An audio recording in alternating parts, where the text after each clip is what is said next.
everyone's confused about the iPad except for me. That's what I think. The main problem with iPads is that they're dumb. That's what I think, Mac address guy Jonathan Horst. I think you don't understand iPads. Okay. And it's quite interesting because from what I gather, your character on LTT is as the iPad guy. You did all the videos where you used the iPad as a computer. Okay, I need to clarify that I don't think iPads are dumb, but I think that Apple's approach to iPads is like at the same time cool and confusing and dumb. Does that make sense? I think you're wrong. Okay. But also you think right. you think they've had a perfect approach? No. I know. I think you're wrong, but also right. To give some context to this this little argument that we're having, Apple released the 10th gen iPad, and they did the same thing where they updated it with the kind of like iPad Pro-ish squared off edges. Yeah. While still, hampering its ability to be. It's odd. This kind of cool new iPad OS powered desktop capabilities device, which annoys me. This is the other interesting thing. I'm using the keyboard dock. The Magic Keyboard Folio. Whatever. And you're using just the regular folio because you think that the iPad should be and remain a touch first device. Yes, I made a whole video about it. Is one of my earliest videos here at Mac Address about how the Mac shouldn't have a touchscreen and the iPad has a touchscreen, and this is a good line to have. I mean, they added mouse support to the iPad, but that's because their argument for not adding touch support to the Mac means that has to happen. Right. Because they said when the MacBook Air came, when they redesigned it in 2010. That was kind of when touchscreens on laptops were a new thing, and they addressed it in the keynote. They're like, no one wants to reach their hands up. That's just not. That's right. Literally what they said in the video. And which makes a lot of sense. You know, like I feel like I really loved when they added the touchpad because the iPad is a laptop-sized screen. It's a small laptop-sized screen in most models. I mean, the 12.9 inch, that's a 13-inch laptop, basically. And so when I was making my LTT videos, reviewing the iPad Pros and all these, iterative changes that they were making to iPad OS to make it more like a desktop operating system, that was exciting to me. And when they added the touchpad, I was like, great. This makes sense. Yes, no one wants to touch the screen. That's true. And so we need the touchpad. We need that mouse support. We need that those desktop features. Because this is a touch first device, adding the keyboard to it, there was a benefit to not having the mouse. Is what I'm saying. But I don't think that the iPad needs a mouse. Okay. Let's take a step back. We're getting a little confused here. Because we have different. Maybe you've been able to pick up on this, viewer, but we have different philosophies about what Apple has been and should be doing with their products. So we have the situation where we have Mac OS, it's a desktop operating system, and Windows was a desktop operating system. They were both desktop operating systems. Pointer. At one point, touch devices started showing up. Apple released the iPad, tablets were a big thing. And Microsoft decided to take Windows in a touch direction. They're like, we're gonna do Windows 8, and we're gonna make all the icons big and make the desktop situation worse, and kind of force people into a touch. How did that go? Interface. It went horribly, and everyone hated it, and everyone hated Windows 8, and they were like, okay, let's take a step back. They thought about it. They released Windows 8.1, which kind of rolled back a lot of the forcing touch features. And then they released Windows 10. And what was Windows 10? Windows 10 was great. It was a great synthesis. They made a mistake. They took a step back. They thought about it again. And they released Windows 10. Everyone was happy with Windows 10 in terms of the interface. There were still some things that people didn't like. There were still some things that people didn't like about the data collection and all this stuff. And they were like, I don't remember there being performance issues, but there's stuff with the release of every new Windows 10 was the operating system they should have released with Windows 8. Yes. So Windows 10 was great. There were touch Windows 10 devices. There were 2-in-1s. People could use it as a tablet or a computer or whatever. But what did Apple do? Hold on. I have a question for you. Did you ever use tablet mode in Windows 10? Ever? Have you ever? Well, I haven't really hit the button. I haven't really used a 2-in-1 for any length of time. I mean, I think I reviewed one or two at What are we NCIX. arguing then? What do you mean? What? I have a laptop. I have a Surface laptop with a touchscreen. I use it sometimes. Not all the time. In the positions I made you do. No, in I my don't video? hold it. I don't hold it. No, remember the video? Oh, right. Yeah, I was holding it with We're gonna have to find that video. But no, I don't use it like a touch first device, but every once in a while, if I want to like zoom in on a picture or something.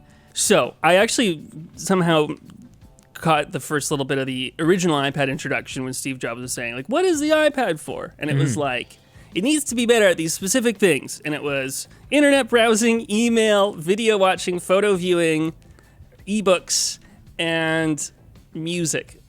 Those are the things that he listed out. That iPad should be in it? Yeah. So like really basic stuff. Like the most like the least you can do, right? And it was a lot about content consumption. And a lot of people were, I guess, confused with the iPad at the time and a little kind of flummoxed about it because it felt like a big iPhone, and in many ways it ostensibly was. Though you could argue, in terms of the history of Apple, the iPhone was a small iPad, because that's actually how the ideas went. But anyway, yes. They were working on the iPad and then realized we should do these are great ideas that would work on a phone, and then they pivoted to the phone and then came back to the iPad. That's interesting. Now, those criticisms of the iPad in those early days of it being a consumption device are valid, and in some cases still are valid. So the question was like, well, what could you do with an iPad to make it more, I guess, productive? And so Apple, in the next year, they released the iWork suite, which nobody bought. And then there was GarageBand and iMovie, and they're really basic kind of kiddie versions of those apps. But you could do stuff now on it, and there's some keyboard accessories and stuff like that. Still kind of confused. But since then, the iPad has grown profoundly in functionality. It has. And I think that's really impressive. And when I've been doing iPad videos and talking to people, normal people who use iPads, they do integrate it into their lives in really amazing ways, and they're using it a lot. And I think the biggest surprise for me, too, is when I bought my first iPad, which was an iPad 3, this is now like a decade ago, I, too, was a little skeptical about this consumption device, like, why would I need this? But I used it all the time. It was like the most used computer when I was at home. And it's just because it's a computer you can walk around with it, and can lounge on the couch and use. Yeah. If I use a laptop, I lounge on the couch and use a laptop. Really bad for ergonomics. Right. The laptop's like on my chest. So you're saying that the strength of the iPad is in its difference from a laptop or a desktop situation. Absolutely. Right. That's the whole point. Okay, there's something very, very important to point out here.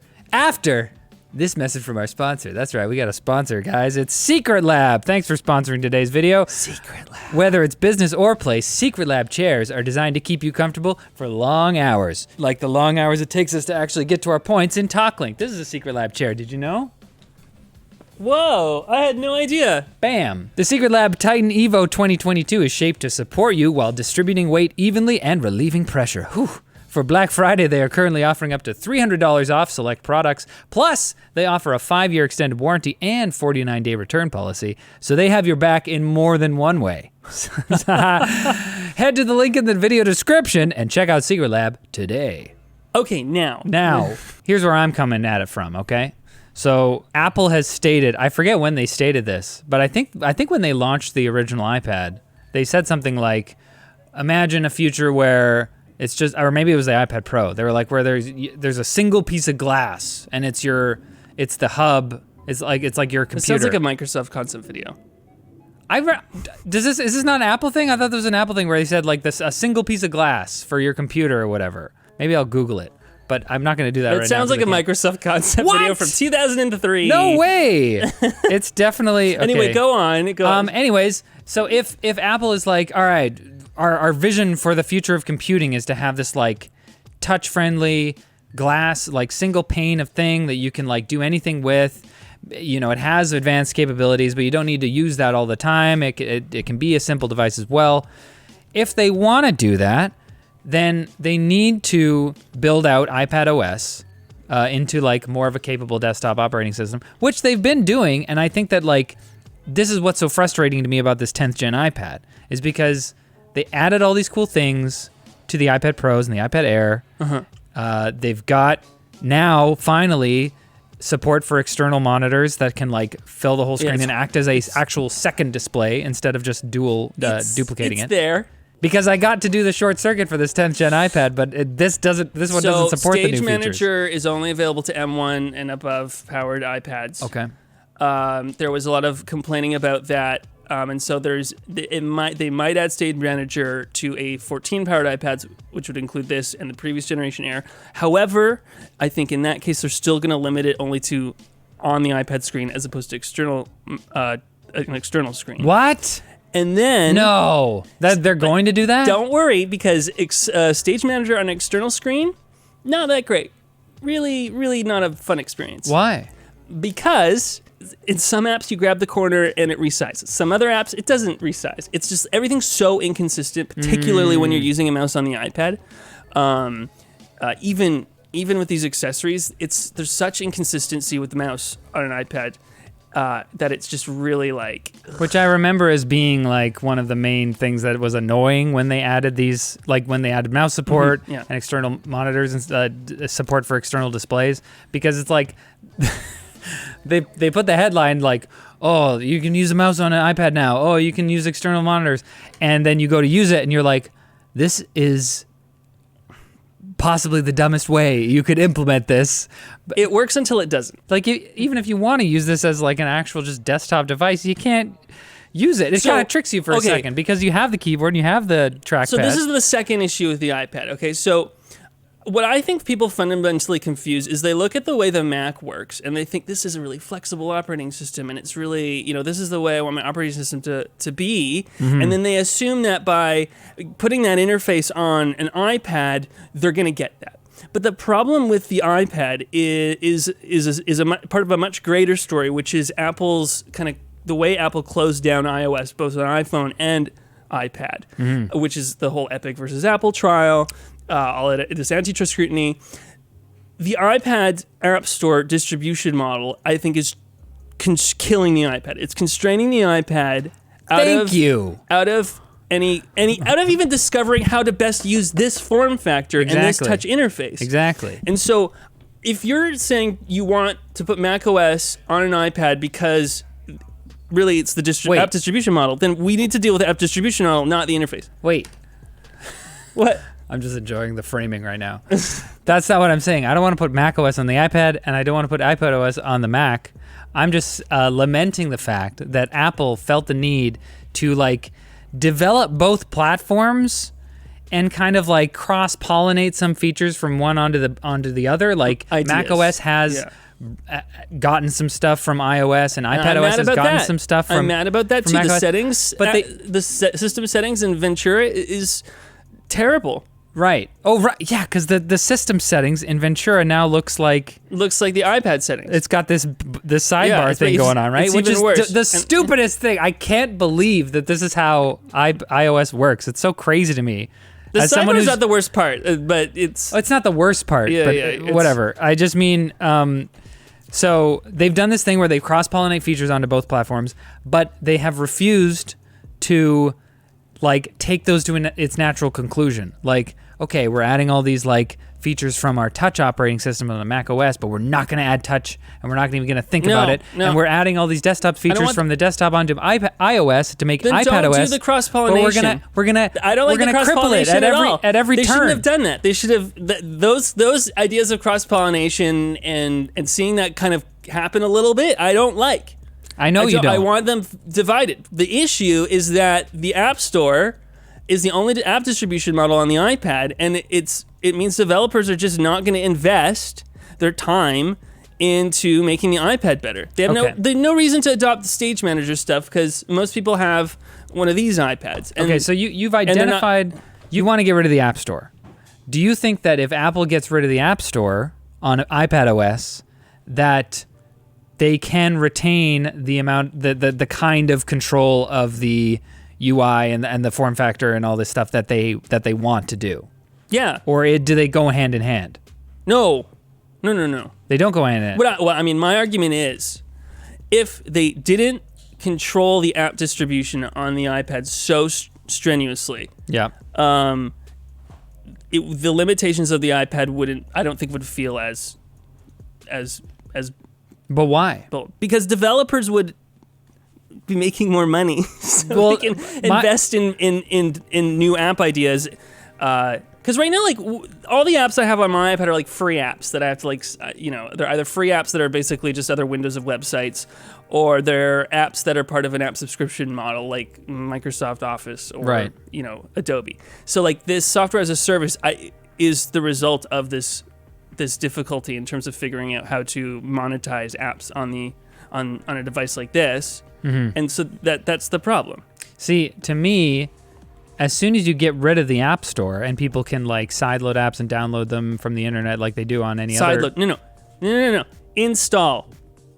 They can download apps and install. I was saying that to differentiate from installing through an app I'm store. sick of the word sideload. Sure. I just mean if they were allowed to install apps from any source they want, I think that would necessarily break the sort of like touch-first focus that you like with the iPad. No, because then developers would come in here and they would fix all these problems that I'm complaining about. No. The point is the usefulness of the iPad is not compromised by the fact it's a touch-first device. The usefulness of the iPad is compromised by the app distribution model that Apple's controlling. I mean, I agree with you there. Yeah. I just think that... And I think that we'd have a better idea of what a tablet is without that. I guess I'm just envisioning this future where we get rid of the App Store, and I think that that's essentially... And then iPad OS becomes a desktop operating system? Yeah. No, well, it's not going to happen. I don't want that to happen. I do. Here's my dream. Here's where this all comes from, okay? My dream, and it's like, I don't know how actually practical it is, but since I kind of got into tech, I feel like my dream has been to have this thing that Apple, this setup that Apple... I think it's Apple. We'll confirm that they set up, which is that you have a relatively simple device. You can take it to a desktop situation where you connect it to a keyboard and a mouse and external monitors and peripherals, and you have all this stuff. And then you can disconnect it from all that stuff and take it away and use it as a tablet.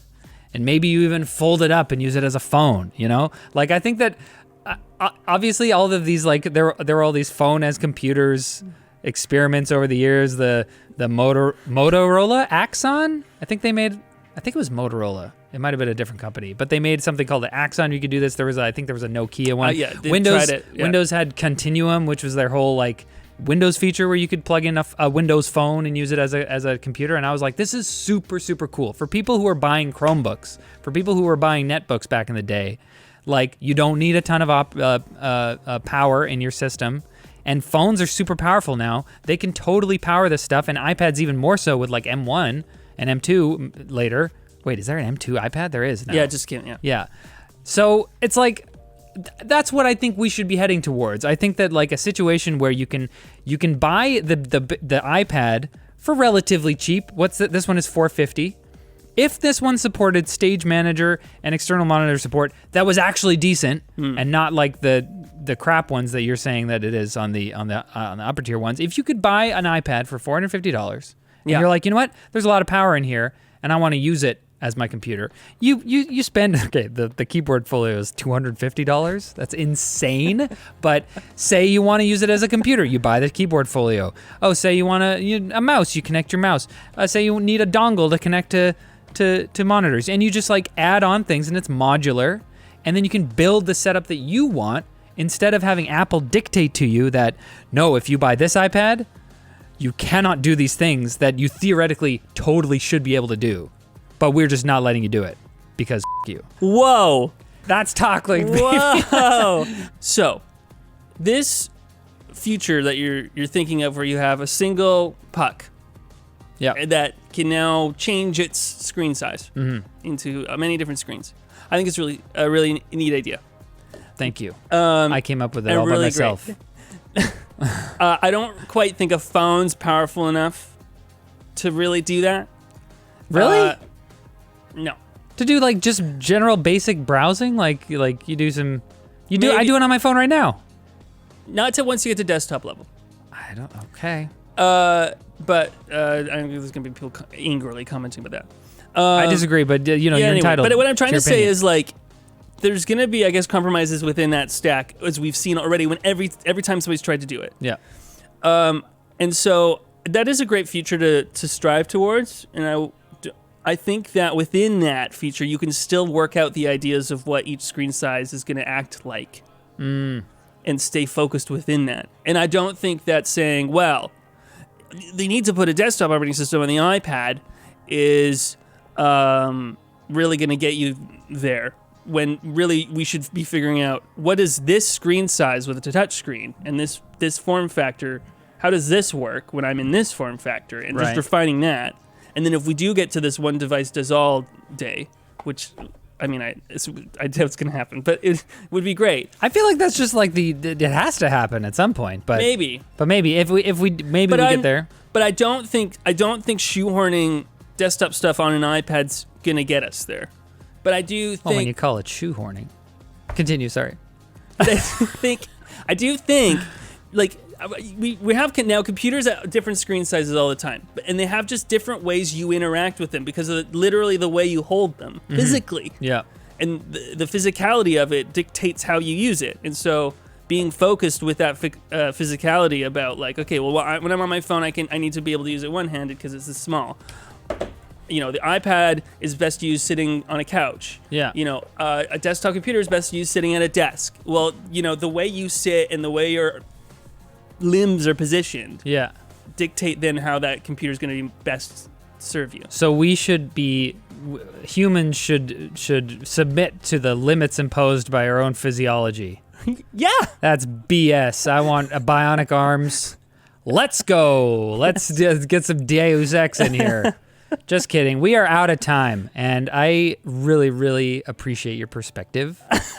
Thank you so much for coming on, and thank you for watching. Subscribe to Tech Linked. I never say this. Why not? Don't we want people to do that? We want to do more of these. Also, subscribe to Mac Address. Yes. If you I called you out right in the beginning. So you did? Okay. Leave a comment below if you think we're both wrong and we should be using Linux instead.